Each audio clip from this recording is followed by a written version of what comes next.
There are moments so small we think they're not worth remembering, until they carve into our lives, splitting everything into before and after. Just 17 seconds of silence at a lavish evening, 17 seconds without a word, yet enough for a man to lose everything, his love, his honor, and himself. Tonight's story isn't just about betrayal. It's about awakening, about a woman who walked away in silence, and a man who learned how to listen amid the ruins. If you believe that every wound has a reason to become strength, stay with me. And if your heart has ever been broken but still found the courage to love again, please leave a like, so YouTube knows that true love still exists in this world. Welcome to the story, The Man in 17 Seconds of Silence. I'm your storyteller, and tonight, we begin. Seattle, early October. The first autumn rain fell softly over Union Lake, catching the golden glow of the upscale restaurants along its shore. In that space, where the wind from the water gently stirred the white curtains, Ethan Caldwell sat across from Grace, the woman who had shared with him 6 seemingly steady years of marriage. It was their wedding anniversary. The table was set in the best corner, overlooking the lake. Candlelight shimmered in Grace's eyes, deep and calm like Seattle's waters on a rainy day. Grace wore a dark blue dress that hugged her shoulders and warmed her honey-toned skin. Her hair was pinned up loosely, a few strands falling against her cheek, softening her face until even time seemed to slow down. Ethan looked at her, a wave of gratitude rising in his chest. 6 years and she was still beautiful, still made him feel lucky. "Do you remember the first time we ate here?" Grace asked, her voice as gentle as the night breeze. "Of course," Ethan smiled, swirling his glass of red wine. "You complained the salmon was a bit dry." "Yes, and you went to talk to the chef for me. I've never forgotten that." They laughed, a small, warm laugh that almost erased every crack between them. But somewhere, between the soft chatter and the quiet clinking of silverware, there was a gap, a subtle, uneasy silence that hung in the air like mist on glass.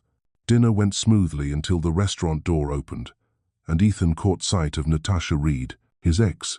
He thought he had forgotten that face, the red lips, the look that was half challenge, half pity. But the instant he saw her, his heart clenched. She walked in with a man, confident, her blonde hair falling loose, a red dress blazing against the neutral tones of the restaurant. Grace hadn't noticed yet. Ethan hoped Natasha would walk past and sit elsewhere, that the evening would pass unscathed. But Natasha had always had that uncanny instinct. She could tell when someone was watching her. Her eyes found his. A slow smile curved her lips. "Ethan Caldwell," she purred, her voice smooth as silk, but edged like a blade. "Seattle really is small.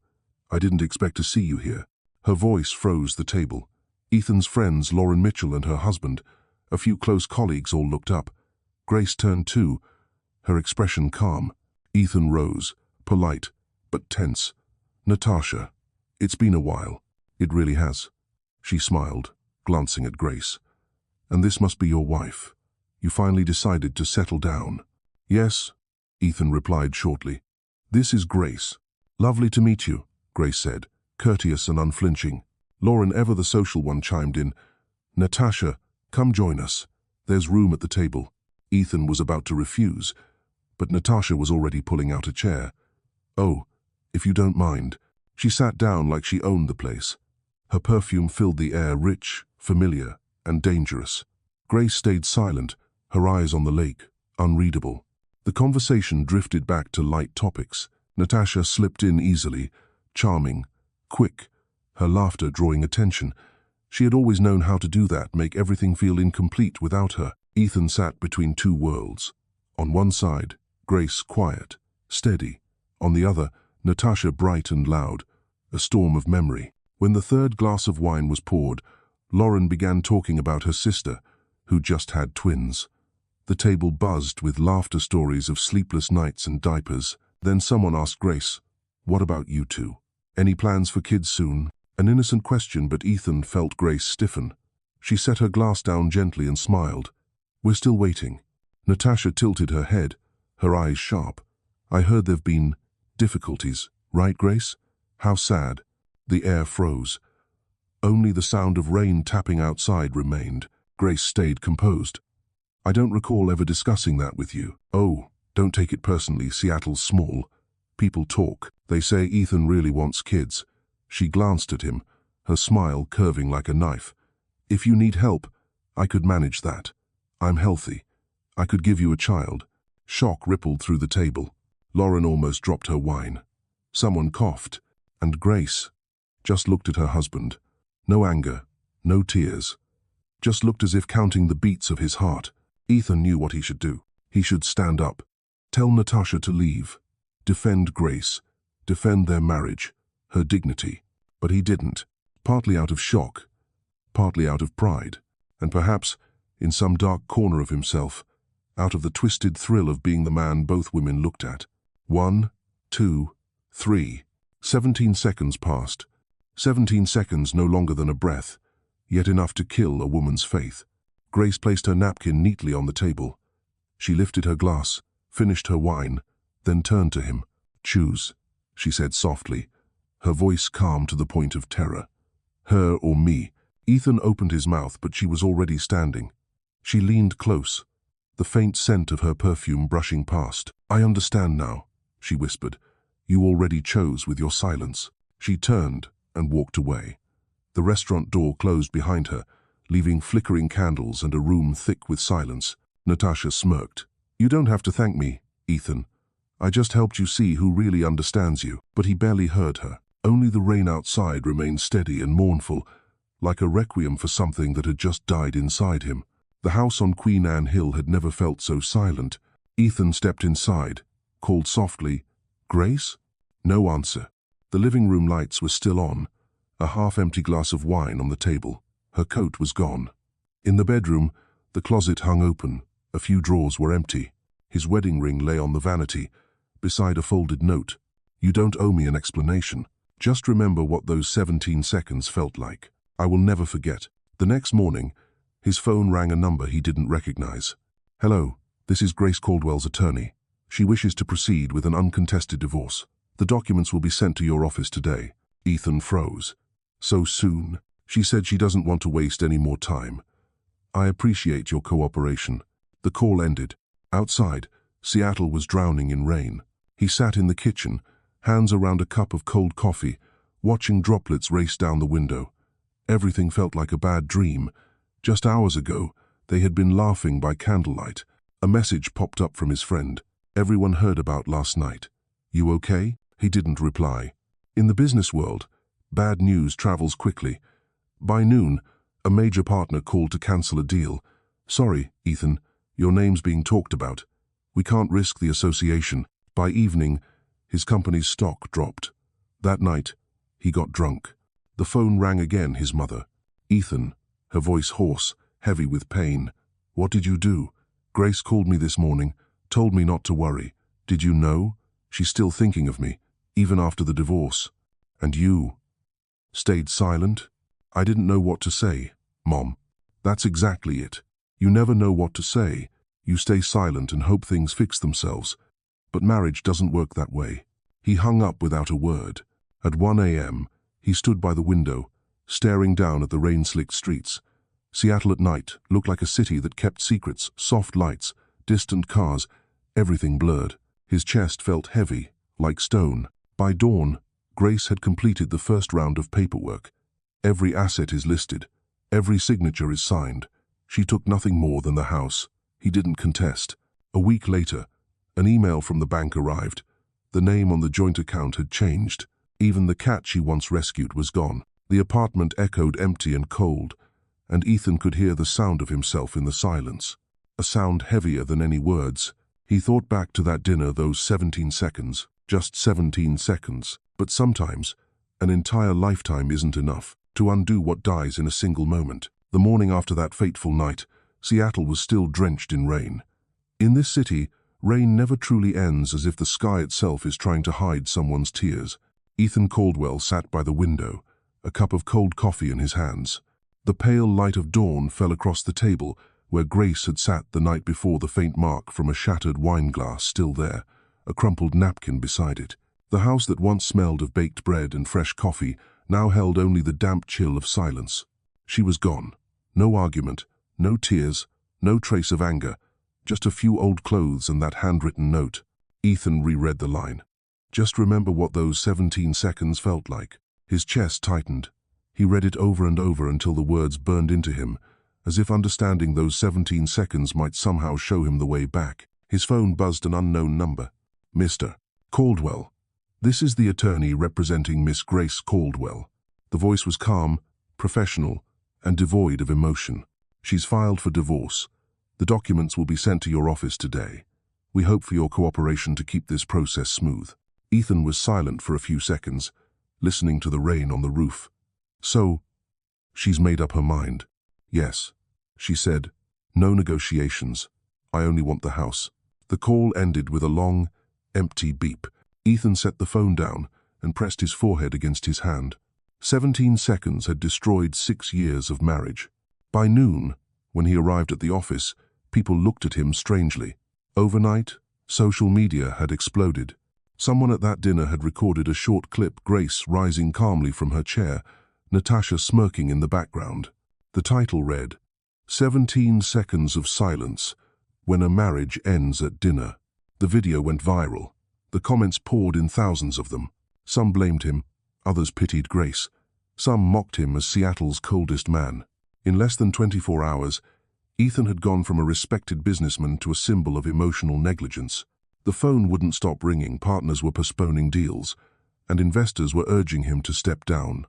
A friend texted, "Sorry, Ethan, the media storm's too much. You should stay out of sight for a while." That evening, he went home. The house, once a home, now felt foreign. The kitchen, where Grace used to laugh every morning over her baking, was now filled only with the sound of wind through the windows. He opened the fridge.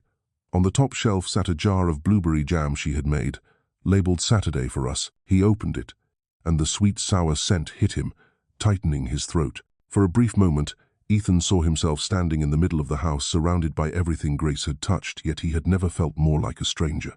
That night, he went to a nearby bar. Dim yellow light, the smell of whiskey and old wood. The bartender, an old acquaintance, asked gently, "Not with your wife tonight?" Ethan gave a weary smile. "She's not my wife anymore."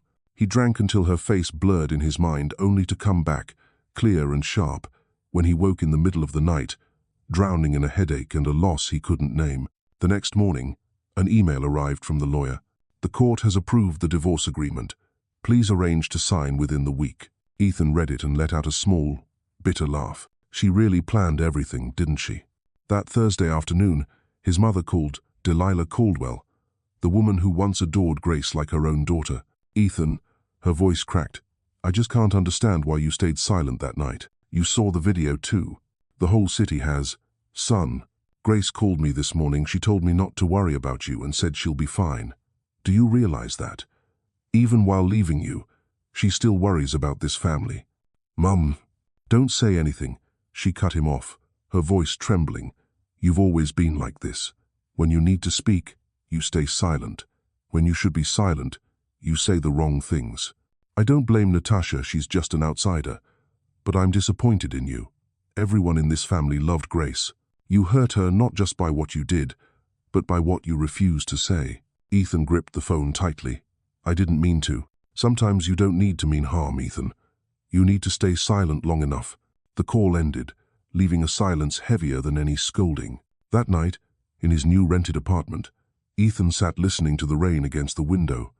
In Seattle, rain falls like a reminder that some stains can never be washed away. A week later, the divorce was finalized. No tears, no goodbye hug, no anger. Grace Caldwell walked into the courthouse wearing a beige coat, hair neatly tied, face calm. She signed the papers as if signing a new chapter of her life. Ethan watched her the first time he'd seen her since that dinner, and realized the woman sitting before him was no longer the Grace he knew, no longer the gentle woman who forgave his small mistakes. She now carried her own quiet light, steady and strong enough to make him feel small. When the procedure ended, she stood. "Thank you for signing. I wish you peace." "Grace." She turned, eyes calm, deep, unwavering. "What is it you want to say? I didn't think things would go this far." "Ethan," she said softly, "things went too far a long time ago. You just never noticed." Then she walked away, her heels echoing down the cold hallway, each step marking the countdown to the end. That evening, his father, Warren Caldwell, came by. The older man didn't say much. He poured 2 glasses of whiskey and sat across from him. "You know," he said quietly, "your mother's been crying all day. She says it feels like losing a daughter." Ethan said nothing. "I'm not here to lecture you," his father went on, "but after 40 years of marriage, I've learned one thing. Never let the woman you love feel like she has to fight alone." "I didn't realize that, Dad." "Not realizing doesn't make you innocent. Your silence made her believe you didn't care." Ethan lowered his head, gripping his glass. "I just didn't want to cause a scene in public. So you chose your pride over the person you love." His father's voice was calm, but it hurt more than anger ever could. "You're my son, Ethan. But Grace had the dignity of a real Caldwell." He stood, left his drink untouched, and walked out, leaving Ethan alone with the echo of those words. The next day, Ethan drove by their old house, now hers. He parked at the top of the hill, looking out through the window, which was glowing softly in the rain. Inside, Grace was arranging flowers, her hair falling gently as she smiled. Lauren, her friend, walked in. They laughed, poured wine, and music played faintly in the background. Ethan watched, and in that quiet moment, he understood she no longer belonged to his world. His phone buzzed. It was his brother, Garrett. "What are you doing there?" "Just passing Boo." "Don't scare her, Ethan. Grace isn't your wife anymore." "I know. You should get help. Therapy. She's trying to live again, and you should too." The call ended, leaving behind a truth colder than the rain. Grace was healing, while he was falling apart. That night, unable to sleep, Ethan opened an old photo album, pictures of Portland, the Alaska trip, their first Christmas together. In every photo, Grace was smiling and Ethan was always looking at the camera, never at her. He stopped at the wedding picture. She was in a white gown, eyes alight. He was in a black suit, smiling but with an empty heart. Ethan exhaled. He realized he once had everything and never knew how to hold it. The rain that night fell harder than usual. He opened the window. Cold air rushed in, thick with the smell of wet leaves. In the rhythm of the rain, he heard her voice echo in his mind. "Do you remember the first time we ate here?" "Of course. Then remember how I looked at you like you were my whole world." He cried silently, the tears falling into his empty glass.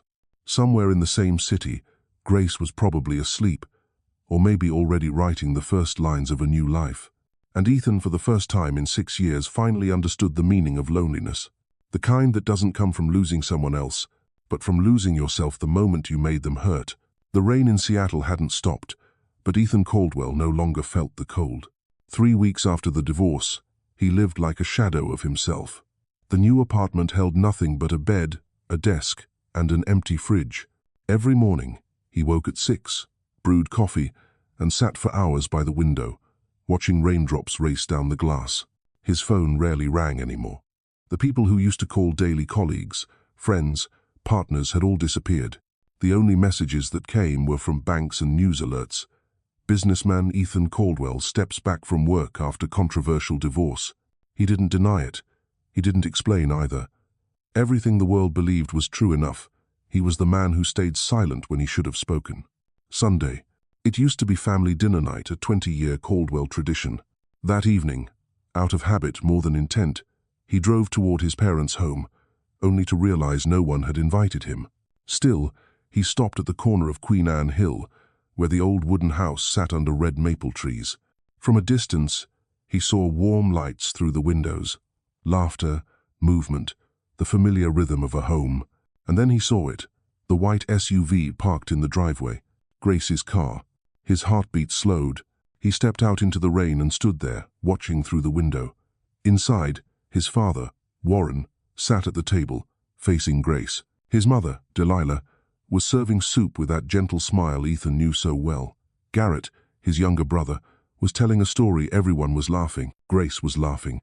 That soft, open smile he hadn't seen in months. She looked like she belonged there, as if she had never left. Ethan stood frozen in the rain, unsure whether to go in or disappear. Guilt, sorrow, and shame tangled inside him. The rain soaked through his coat, cold against his skin. He took out his phone and called Garrett. "Garrett," he said quietly when his brother answered, "is everyone having dinner?" "Yeah," Garrett said, hesitating. "Where are you?" "Outside." Silence. Then, softly, "Ethan, maybe you shouldn't come in." Ethan gave a sad smile. Is it that bad now? Grace still visits. She helps Mom with the garden and takes Dad to his checkups. To us, she's still family. I'm sorry, but no one's ready to see you yet. It's okay, Ethan said, his eyes fixed on the glowing window. I just wanted to know she's okay. She is, Garrett said. Better than you'd think. Ethan nodded, though his brother couldn't see it.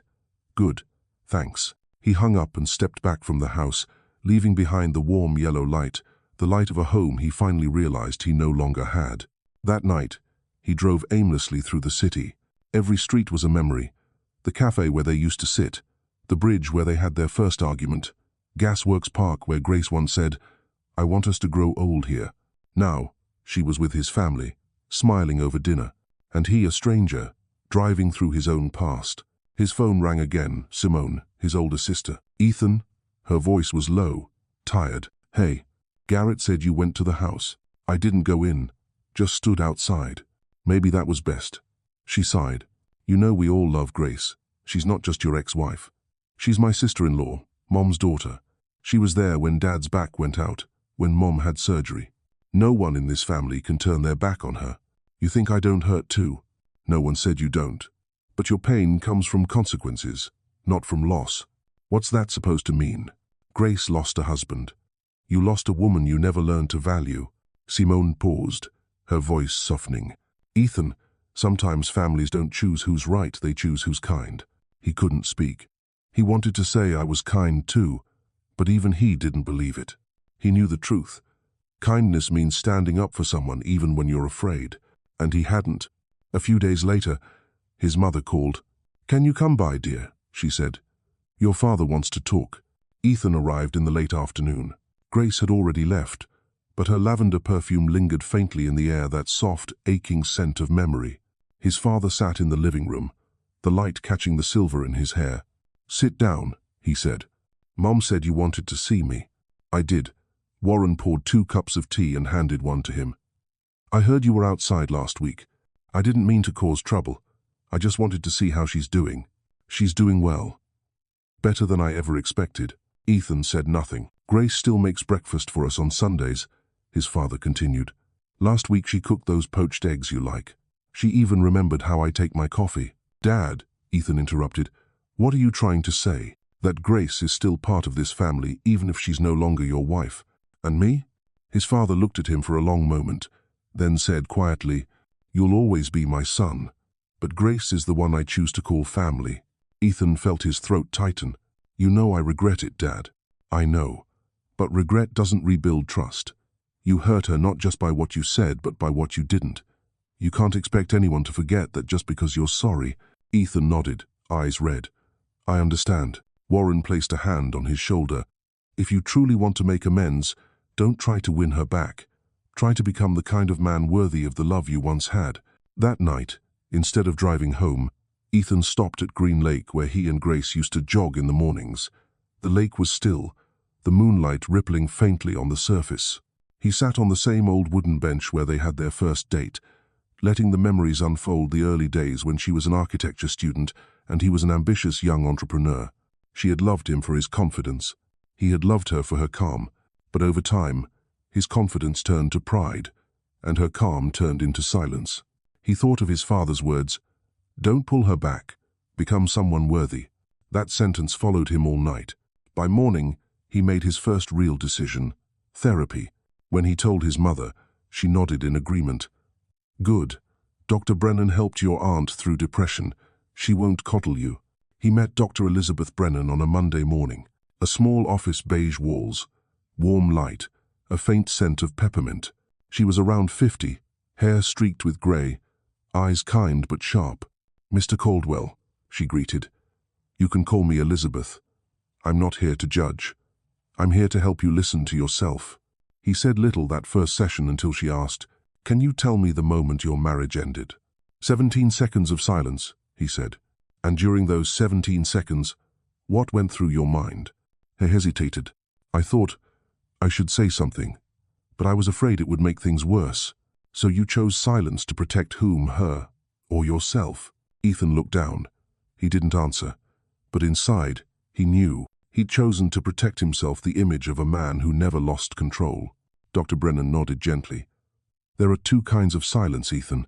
The silence that listens and the silence that hides. You already know which one was yours, don't you? Yes. She smiled, softly but sadly.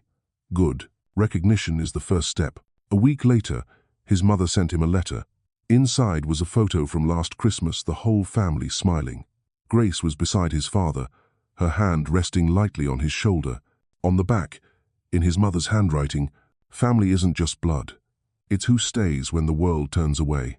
He knew it wasn't written for Grace, it was for him. Days later, Ethan met Garrett at their old cafe. Grace texted me today, Garrett said. She asked about Dad, still calls him father, calls Mum. Thought you should know. Ethan smiled faintly. She still cares about everyone except me. Garrett shook his head. No, she's just protecting herself. Honestly, she's teaching you the hardest lesson of all. That love isn't something to keep, it's something to deserve. Ethan looked at him, then slowly nodded. Maybe I'm finally starting to understand. That night, he returned to his apartment. Outside his door lay a small package. Inside a leather notebook, embossed with the words, "The man you could still become." Tucked inside was a note, in his mother's familiar handwriting. "Grace left this for you." She said, "Maybe you need a place to write instead of staying silent." Ethan sat at his desk, opened the first page, and took a deep breath. His first words shaky, but honest. Day 21 without Grace. I no longer want her back. I want to learn how not to make anyone else leave because of my silence. November came, and Seattle was colder than usual. Along the quiet streets near Green Lake, the maples had turned dark crimson, their leaves thick underfoot. In a small therapy room on the second floor of an old brick building, Ethan Caldwell sat across from Dr. Elizabeth Brennan, the woman who had slowly become a mirror, reflecting the parts of himself he had spent years avoiding. Her office always smelled faintly of peppermint, the soft background music so light it almost dissolved into the air.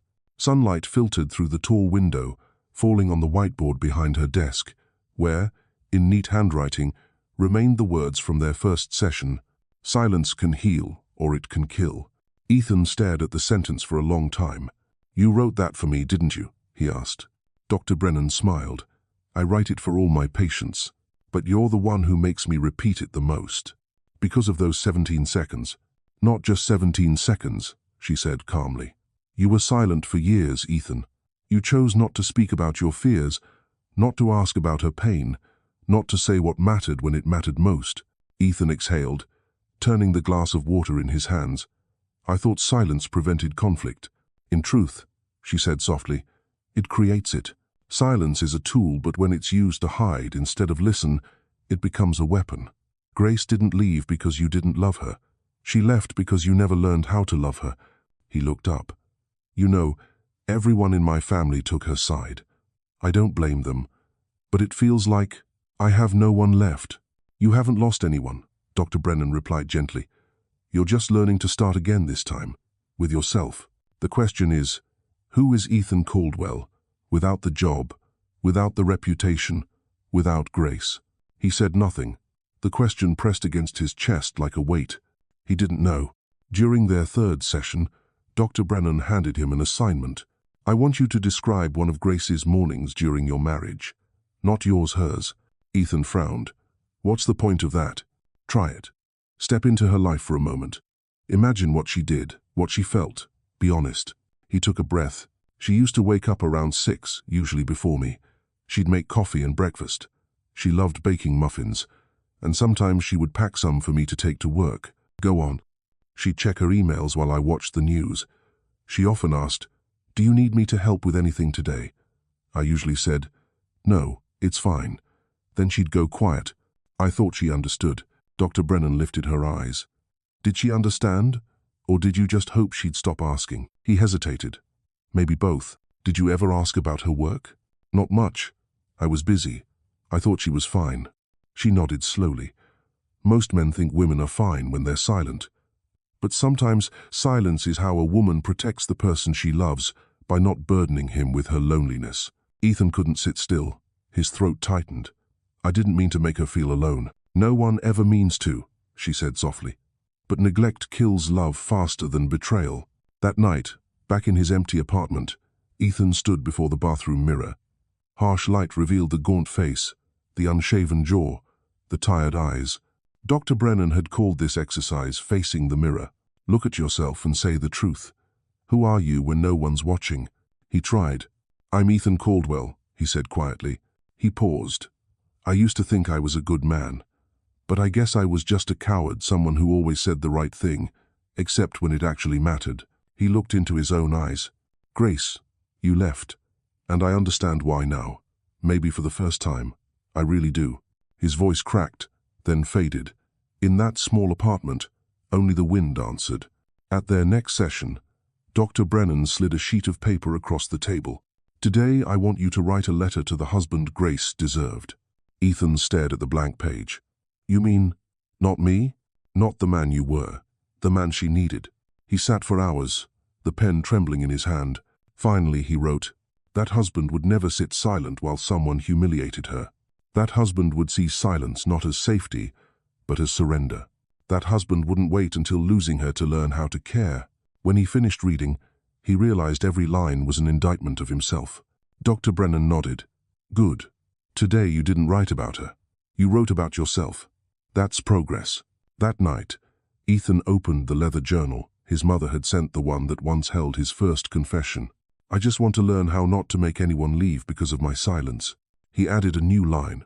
Day 42, I've started to speak, even if it's only to myself. December arrived, wrapping Seattle in mist. The city had no snow, only long nights and endless rain, the kind that makes lonely people tell the truth. Ethan began walking every morning around Green Lake, where he used to jog with Grace. Each time he looked across the water, he found himself wondering, if I could go back to that night, what would I say? Dr. Brennan had told him, say what you were too afraid to say. He imagined it standing up from the table, looking straight at Natasha. You've crossed a line. She's my wife. You don't get to speak to her like that. Then, turning to Grace, I'm sorry I didn't defend you sooner. You don't need to prove anything. You've always been enough. It was only imagination, but it burned through him because now he understood. The cruelest form of betrayal wasn't cheating. It was watching the person you love get hurt and doing nothing. Near the end of the month, Dr. Brennan asked, Ethan, do you still keep anything that belonged to Grace? Yes. A photo. Describe it to me. She's standing on the Oregon coast. The wind's in her hair, sunlight on her face. She's smiling not at the camera, but at me. What do you see in that smile? Trust, he whispered. And I broke it. Then write to her, she said gently. Not to get her back, just to say what you never said. He wrote, I'm sorry, Grace. Not because you left, but because I let you go alone. I'm sorry for mistaking silence for peace when it was what killed us. If you ever hear my voice again, know that I finally learned how to listen, starting with my own. When he read it back, he realized for the first time he wasn't writing to win her, he was writing to understand. At another session, Dr. Brennan said, Today, we'll talk about fear.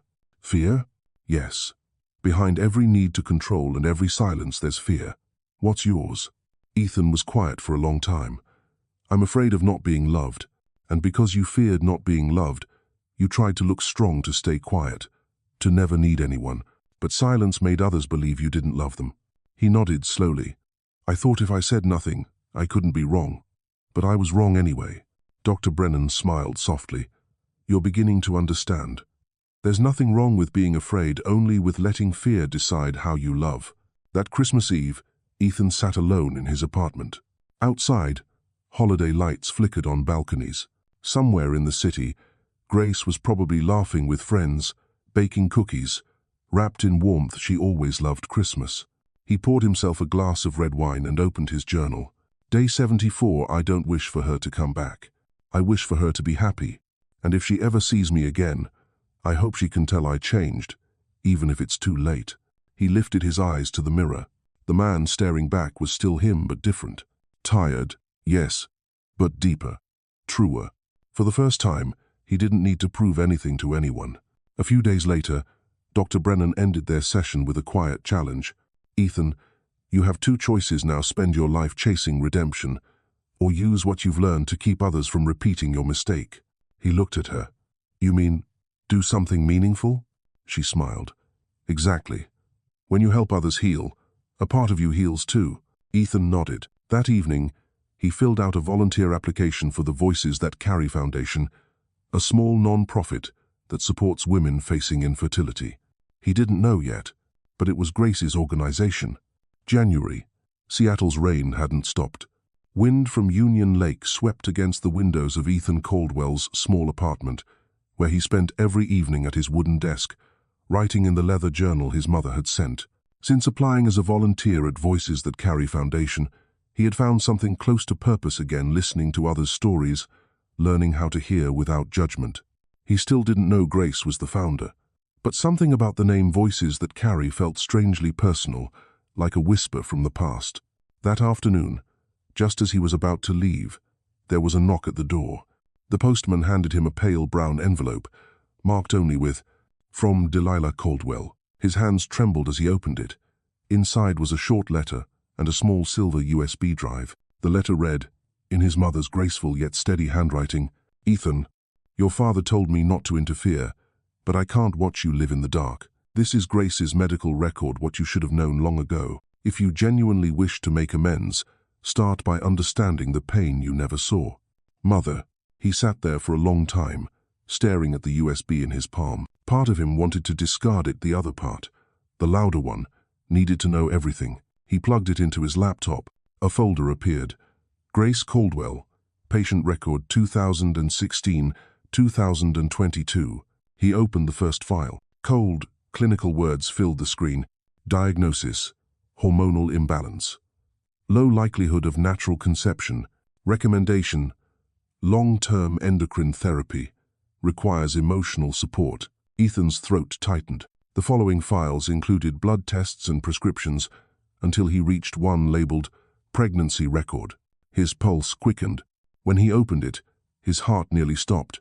3 entries. Pregnancy: X, 6 weeks spontaneous miscarriage. Pregnancy 2, 10 weeks emergency surgery. Pregnancy 3, 8 weeks complications linked to severe stress. The final entry was dated 1 week before their 5th wedding anniversary. He stared at the screen, unblinking. He remembered that night he was away on a business trip. Grace had texted, "Don't worry, I'm just tired." He'd replied, "Get some rest." Now he understood what tired meant. Then he opened the doctor's notes. Patient advised to have a family member present during surgery. Consent signed, Grace Caldwell. Emotional support: none. That last line pierced him. She'd gone to the hospital alone.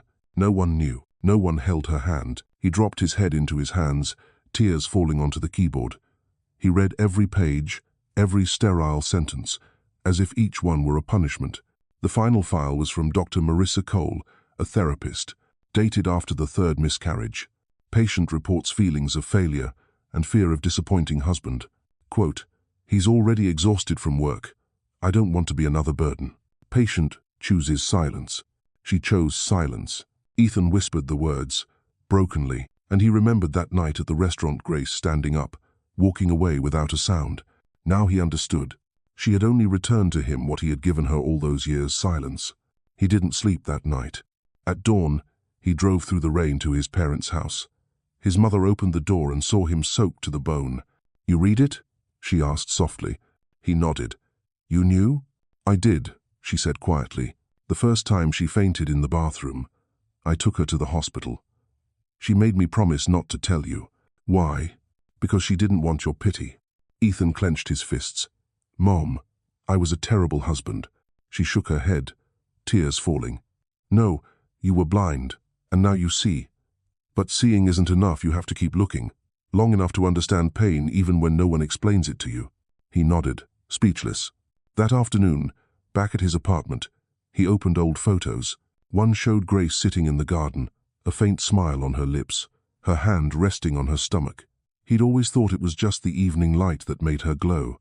Now he knew it was the smile of a mother who never got to meet her child. He wrote in his journal, Day 98, "I've read what she hid. 3 losses. 3 times I wasn't there. 3 times she had no one to hold her hand." The ink blurred beneath falling tears. For days afterward, Ethan drifted between past and present. Every time he saw a pregnant woman, a new ache opened inside him. If Grace hadn't lost them, would we still have been together? He went to the hospital where she had been treated and asked to meet Dr. Cole. The woman studied him for a long moment before speaking. She was one of the strongest patients I've ever met. Most people wouldn't survive 3 miscarriages and still smile. She only feared one thing, that you'd see her as a failure. Ethan bowed his head. I did. No, the doctor said gently. You just hadn't learned to love without conditions. Before he left, she handed him a small envelope. Grace asked me to keep this in case you ever came. Inside was a yellowed piece of paper, Grace's handwriting faint but steady. If you ever find out, please don't hate yourself.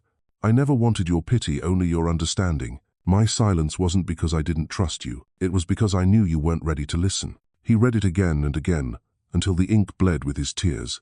That night, he went to see his father. Warren Caldwell sat in his study, reading the paper. Ethan placed the letter on the desk. You knew? His father sighed. Yes. Grace told me not to tell you. She said, he'll see it when he's ready. Ethan sat heavily. His voice broke. Dad, I don't think I can forgive myself. No one's asking you to not yet, Warren said quietly. Forgiveness comes last, when you've lived with the pain long enough to learn what it's trying to teach you. Do you know what I admire most about Grace? Ethan shook his head. She loved you without becoming a victim. She was hurt, but never bitter. She built herself anew from the wreckage. If you truly want to honor that love, then live with the same grace she did. Ethan nodded, tears spilling freely. I'll try. That night, he sat at his desk and opened his laptop. He began a letter to Grace to an old email address he wasn't even sure still worked. Grace, I've read everything. There are no words big enough for what I feel. You fought alone while I buried myself in work, in pride, in excuses. I won't ask you to come back. I know I don't deserve that. I want you to know I'm learning to listen. And every day, I remember you not with regret, but with gratitude. He didn't press send. He saved it, a confession kept between himself and the dark. A week later, he arrived at Voices That Carry for his volunteer orientation. He followed the coordinator down a bright hallway. Posters lined the walls, smiling women beside the words, "No one should suffer in silence." And there, in the center of the lobby, was a framed portrait. Grace Marie Caldwell. Ethan froze. His heart stopped. Beneath the photo, the caption read, "Founder of Voices That Carry Foundation, supporting women facing infertility and pregnancy loss." He stepped closer, fingertips brushing the frame. Her smile, that same gentle light, seemed to meet his eyes through the glass.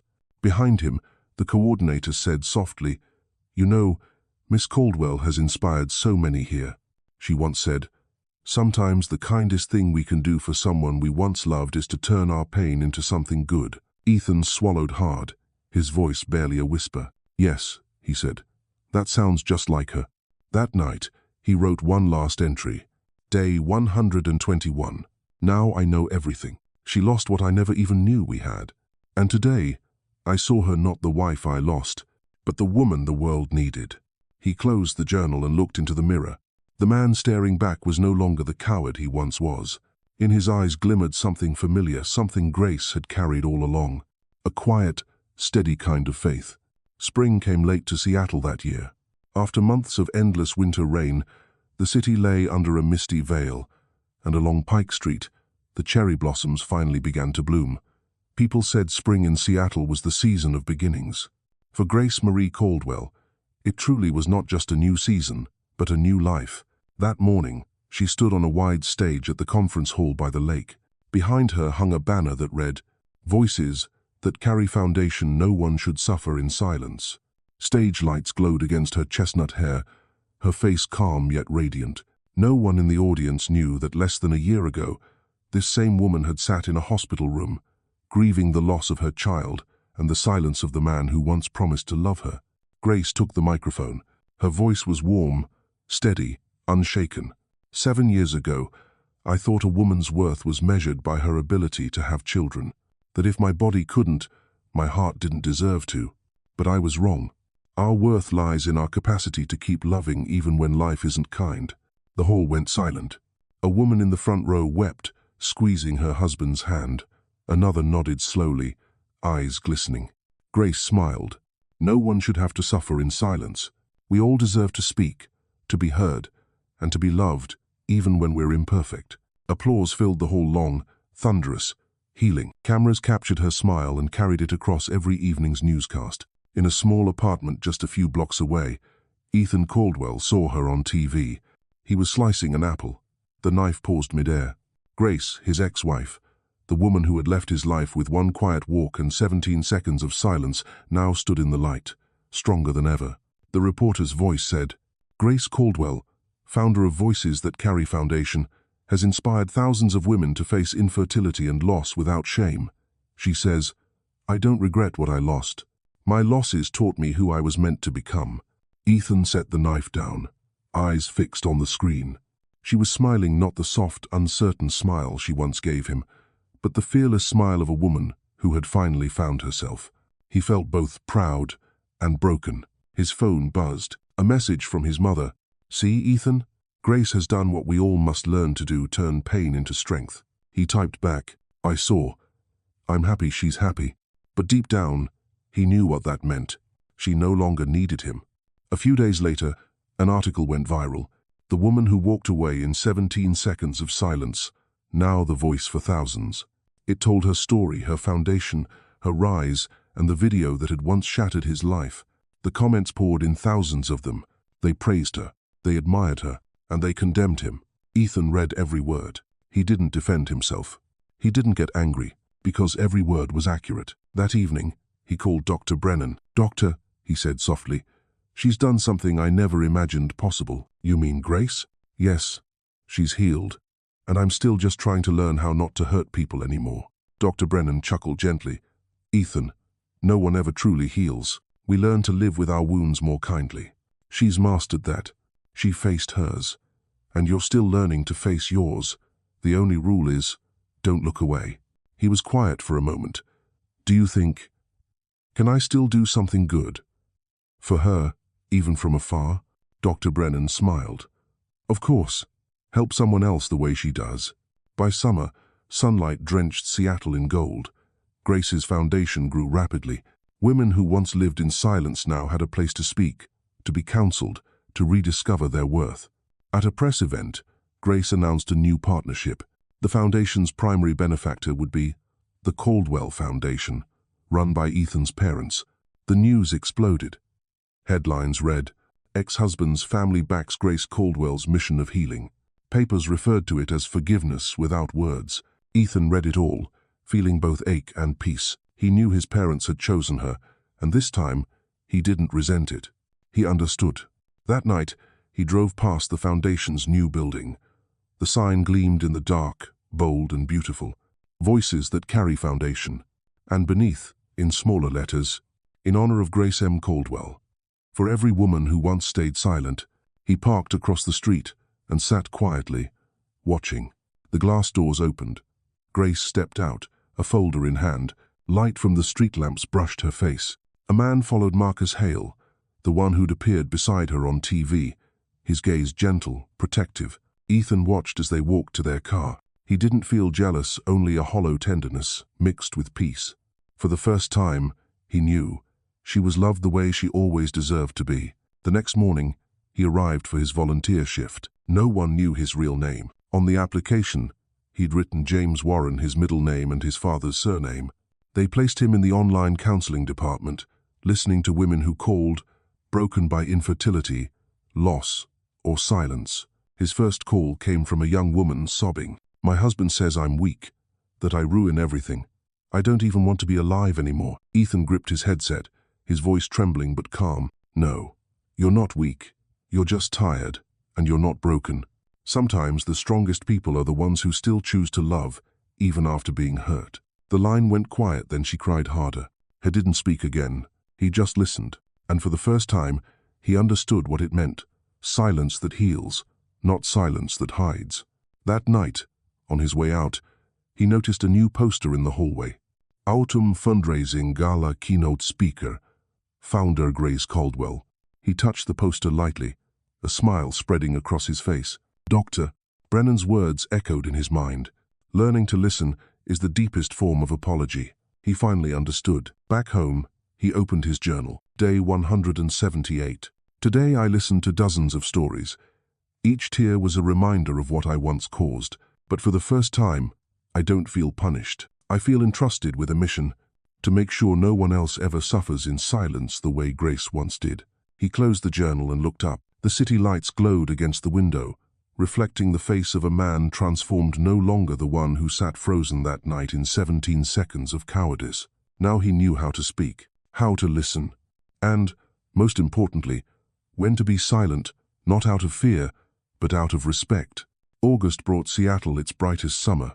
Sunlight spilled gold across Union Lake, seagulls drifted above the old rooftops, and every afternoon at the Voices That Carry Foundation was filled with the soft hum of laughter and voices. In one quiet corner, Ethan Caldwell, or rather, James Warren, sat before his old laptop, headset on, preparing for his first counseling shift of the day. He had volunteered for over 2 months now, yet every new story still tugged at something deep inside him. The first caller of the morning spoke in a trembling voice. "I've had 2 miscarriages. My husband keeps saying, these things happen all the time. However, I'm unable to talk to anyone. I feel useless." Ethan's hand tightened slightly on the desk. "No," he said softly, "you're not useless. You're just in pain. And pain isn't weakness, it's proof that you've loved deeply." Silence on the line, then a quiet sob. "Thank you," she whispered. "I just needed someone who wouldn't judge me." "I'm not here to judge," he replied. "I'm just here to listen." When the call ended, Ethan leaned back in his chair. Dr. Brennan's words echoed in his mind. When you learn to listen to someone else's pain, you begin to hear the part of yourself you once lost. Now he understood. Each story he heard was like a mirror, reflecting the man he used to be, careless, afraid, unwilling to face his own emotions. That afternoon, Lauren Mitchell, Grace's longtime friend, stopped by the office. She entered the counseling room, froze, and stared. "Ethan," she whispered. He stood up slowly, nodding. "Hi, Lauren." Her eyes widened. "Oh my God, you're really here? Volunteering at Grace's foundation?" "Yeah." "She doesn't know. I use another name." Lauren studied him, then smiled faintly. "She'd cry if she knew what you're doing." "No," he said quietly. "She's cried enough. I'm just doing what I should have done years ago, listen." Lauren fell silent for a moment. Then, softly, "You know, Ethan, Grace never spoke badly of you. She only said, he wasn't cruel, he was scared." Ethan's throat tightened. "She's always understood more than I ever deserved." Lauren nodded. "But she's with Marcus now. He's kind, patient, and most of all, he listens. Grace says that with him, she doesn't have to explain herself anymore." Ethan smiled, a sad, gentle smile. "Good. That's all she ever needed." Lauren's eyes softened. "You've changed, Ethan. Last year I thought you were the coldest man I'd ever met. But now, there's something peaceful about you." He shrugged lightly. "Maybe because I stopped trying to speak." That night, Ethan sat in the small office after everyone had gone. The warm desk light fell on the worn leather journal he carried everywhere. He opened a new page and wrote, "Day 210. I listened to 7 stories today. Each one was an echo from the past. I thought I came here to atone, but I realize now, I came here to learn how to live as a man who truly listens." He looked up at the wall at a framed photo of Grace with her team. She stood in the center, arms crossed, eyes full of quiet confidence. The light from the lamp caught the glass, and for a moment, it seemed like she was smiling back at him. A few days later, the office buzzed with excitement. News spread quickly. Grace is coming back to Seattle after her New York trip. She'll lead the autumn symposium. Everyone cheered. Ethan said nothing. His heart beat faster. He hadn't expected to see her again, not yet. That night, long after the others had left, he sat by the window, watching rain trace thin lines across the glass. Would he have the courage to face her, after everything? He didn't know. But he knew this. If he got the chance to speak, he would. Not to ask, not to hold on, to tell the truth and thank her. The autumn symposium took place at the community center by the lake. That morning, Seattle was wrapped in fog, the scent of coffee drifting down every street. Hundreds gathered. Ethan sat in the last row, a baseball cap low over his face. When the lights came on, Grace Caldwell stepped onto the stage. She wore an ivory suit, hair tied neatly back, her posture calm and certain. Nothing in her resembled the woman who had once wept in his kitchen. Now she carried the soft, fierce strength of sunlight breaking through rain. Her voice was steady. We often think silence keeps us safe. But sometimes, It's silence that makes us lose each other. Ethan bowed his head, his chest tight. Someone once asked me, she continued, if I regret what happened. I don't. Because without mistakes, I wouldn't know what compassion is. Without pain, I wouldn't know how to help others heal. The room was still. Ethan's vision blurred with tears. She never said his name, but every word struck straight into him. After the event, the crowd swarmed to greet her handshakes, hugs, photos, and expressions of gratitude. Ethan waited in the corner until the hall emptied. When she stepped into the hallway, he finally spoke. Grace. She stopped. The voice, the one she'd once heard in her dreams, froze her mid-step. She turned. Their eyes met. After all the years, after all the sleepless nights of regret and rebuilding, they stood face to face again, not as husband and wife, but as two souls who had once broken each other and learned how to forgive. Ethan, she said, calm but not cold, what are you doing here? I work here, he replied softly. As a volunteer. She frowned slightly. Since when? 3 months. Under the name James Warren. Grace was silent for a long moment, studying him. Then she said quietly, I should be angry, but, strangely, I'm not. Because I don't matter anymore, he asked gently. She smiled. No, because I forgave you. Forgiveness isn't about going back, it's about being free. Ethan nodded, eyes glistening. I know. And I just wanted to say, thank you for teaching me that. Her gaze softened. You really have changed. Not as much as you think, he said with a faint smile, but enough to understand this. Love doesn't save anyone, not without respect and kindness beside it. She nodded. A quiet moment passed between them, but this silence didn't hurt anymore. Be happy, Ethan, she said. You too, Grace. She walked away. He watched her go, no words, no reaching back. And for the first time since that rain-soaked night, silence felt peaceful. That night, back home, he opened his journal and wrote, Day 242. I saw her again. No tears, no blame, only gratitude. I don't need her to come back because she already gave me the greatest gift. To listen, not to reply, but to understand. He closed the journal and looked into the mirror. The man looking back smiled quietly and truthfully. October, in Seattle. Autumn had come. The maples on Queen Anne Hill were aflame in red, their leaves carpeting the sidewalks. The sky was a soft gray, neither cold like winter nor heavy like summer, just quiet enough to make people slow down, breathe deeply, and look back at where they'd been. Ethan Caldwell stood by the window of his small apartment, a steaming cup of coffee in hand. It had been exactly 1 year since that night, 17 seconds of silence, a year of losing, learning, and beginning again.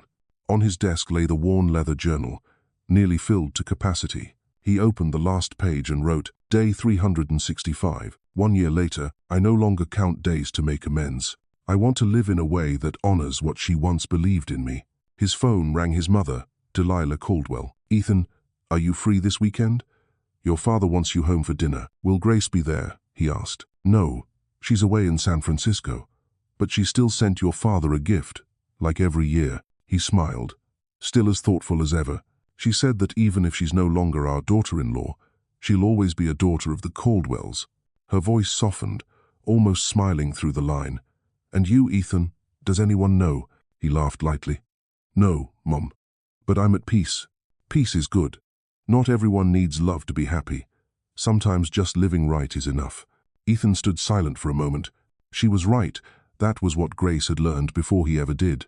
To live right, not just to be loved. That afternoon, he drove along the lake. The late sunlight turned the water gold, soft and endless. He stopped at Gasworks Park, the place of so many tender memories. Children laughed, kites danced, and dogs barked in the breeze. Ethan sat on the same old bench where they once promised to grow old together. However, the memory no longer causes pain. It felt like an old film, sad but beautiful. He took out his phone and opened the unsent email in his drafts, the letter he'd written to Grace after discovering her medical records. For the first time, he hit send. He didn't wait for a reply. He just wanted to let go. 2 days later, while working at the foundation, a new email arrived. Subject, no one owes anyone anything. Sender, Grace Caldwell. His hands trembled slightly as he opened it. Ethan, I read your letter. Thank you for not being silent anymore. I don't know where life has taken you, but seeing what you do at the foundation, hearing what people say about you, I know you've truly changed. Forgiveness doesn't erase the past, but it makes the present lighter.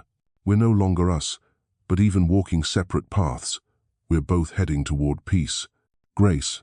Ethan read it slowly, smiling. He didn't feel pain, only warmth, like the world after rain finally stopped. That evening, he left work late. The sunset turned the sky crimson. Across the street, he saw the foundation building glowing in the dim light. Beneath Grace's large portrait was a new inscription. In dedication to those who turned silence into strength. He stood there for a long time. Maybe this was what they'd truly given each other, not love, but strength. Time moved on. Autumn gave way to the chill of early winter. The air carried the scent of pine and the season's first rain. One morning, Ethan received an email invitation. Mr. Caldwell, we want to invite you to the 3rd anniversary celebration of Voices That Carry Foundation. Grace will be giving a speech. We hope you can join us. Marcus Hale. He read the message slowly. Marcus's tone was respectful, steady, no arrogance, no hesitation. A good man, Ethan thought. Grace had chosen well. That night, he attended the event. The room was softly lit, filled with lavender and the sound of laughter. Grace stood on stage this time not just as founder, but as a woman soon to be married. When she mentioned it, the audience applauded. Ethan clapped too sincerely, without bitterness, without regret. She was happy, and somehow, he knew so was he. After the ceremony, he stepped out onto the balcony. The night sky over Seattle was apparent. Then a familiar voice came from behind him. Thank you for coming. He turned. Grace was there, holding a glass of wine, smiling gently. I wasn't sure I'd come, he said, but Marcus sent the invitation. I thought I should congratulate you. She smiled. Thank you. He's a good man, not perfect, but kind. I hope this time we both remember to listen. I believe you will. They stood side by side, looking over the lake. The silence between them felt calm now. No weight, no ache. You know, Ethan said, I used to hate Seattle's rain. But now, every time I hear it, I feel at peace. It reminds me of you, but it doesn't hurt anymore. Grace turned, smiling softly. That's good, Ethan, because I feel the same. A breeze swept through, carrying a few pale petals onto the water. She looked at him, her voice tender. We've come far enough to understand some loves are meant to be kept only through gratitude. He nodded. I know. They touched glasses lightly, no toasts, no promises. Just two people who had once weathered the same storm, now standing on opposite shores of peace, smiling simply because the other was still here, still good, still whole. That night, back home, Ethan opened his journal and wrote his final entry. Day 400. I saw her again in light.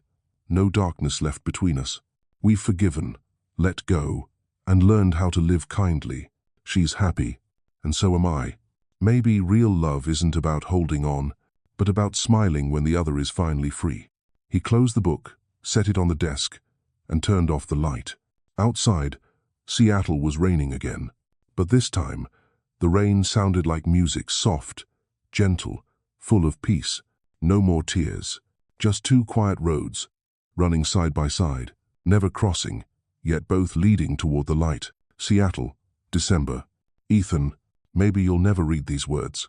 I'm not even sure why I'm writing them, maybe to say goodbye to a part of myself that's grown old, or to thank the man who once taught me what silence means. It's been a year.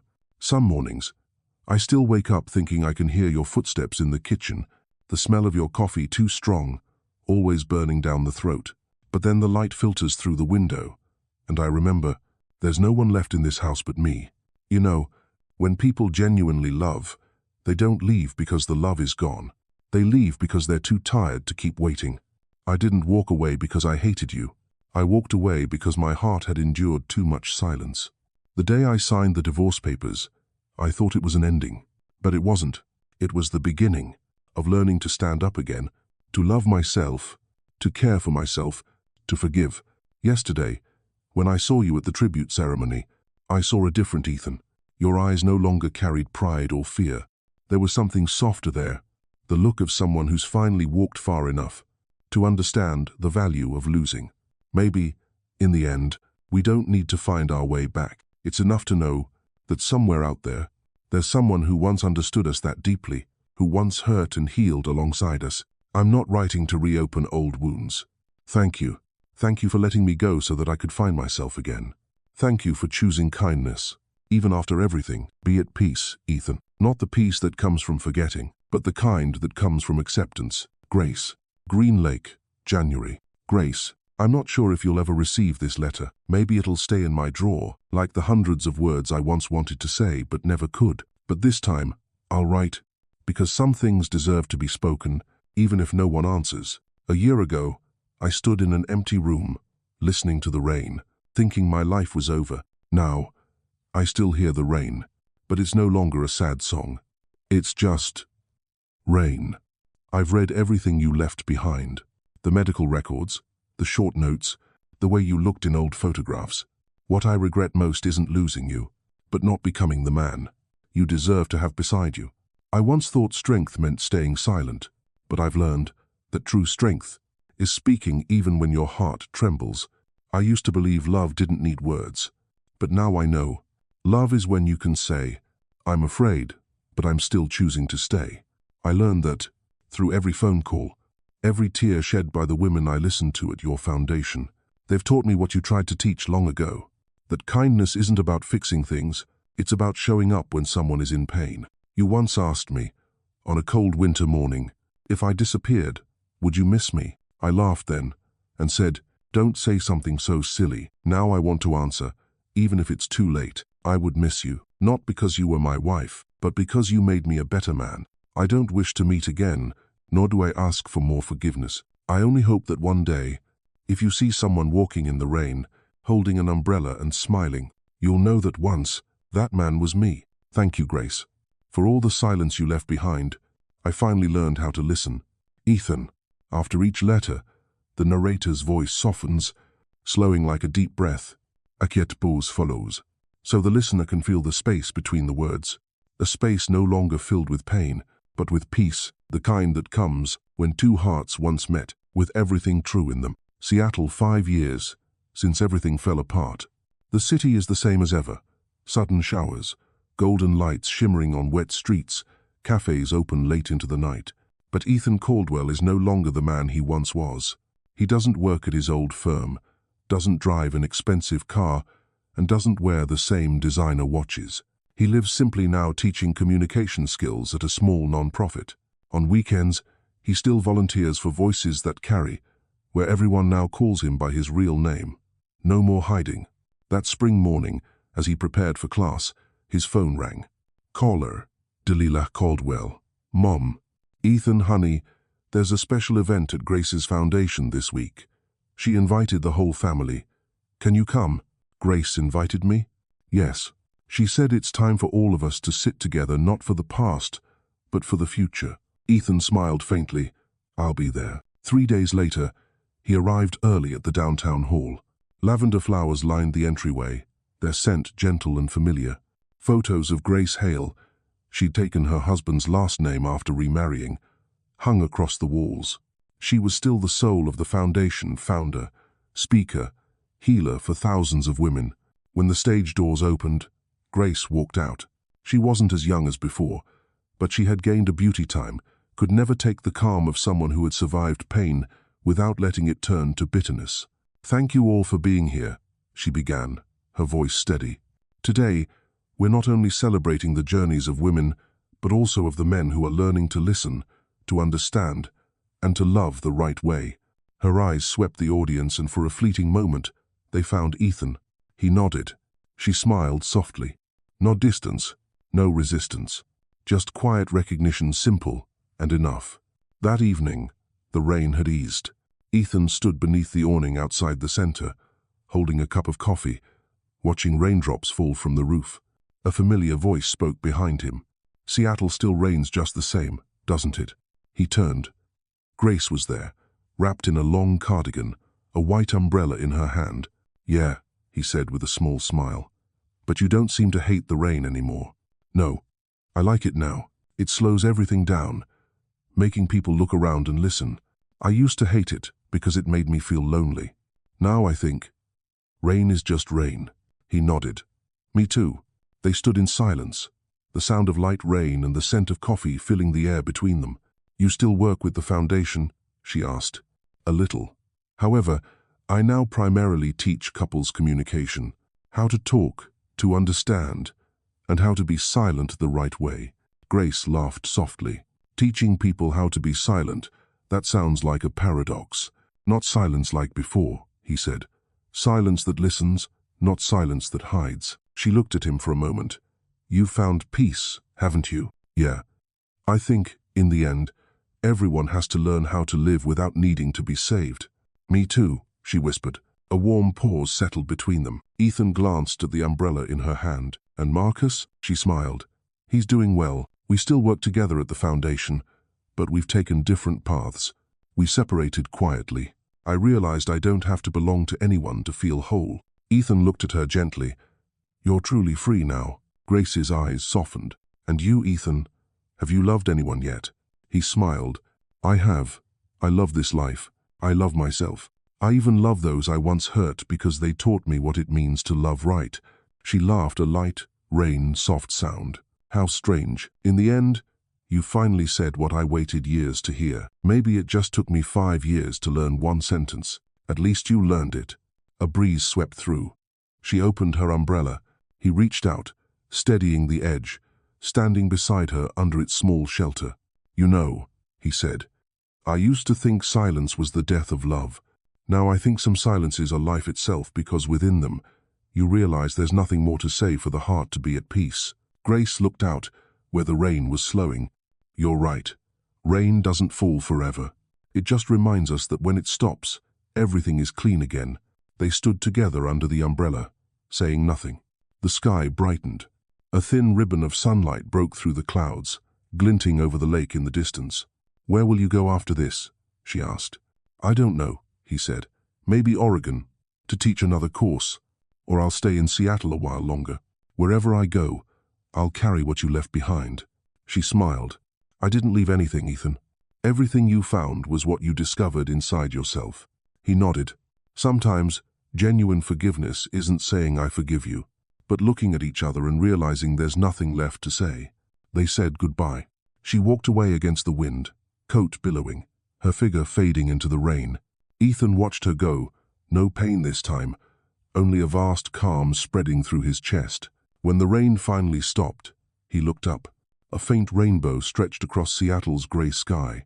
He smiled, whispering to himself, Thank you, Grace, for everything. Then he turned, stepping into the crowd.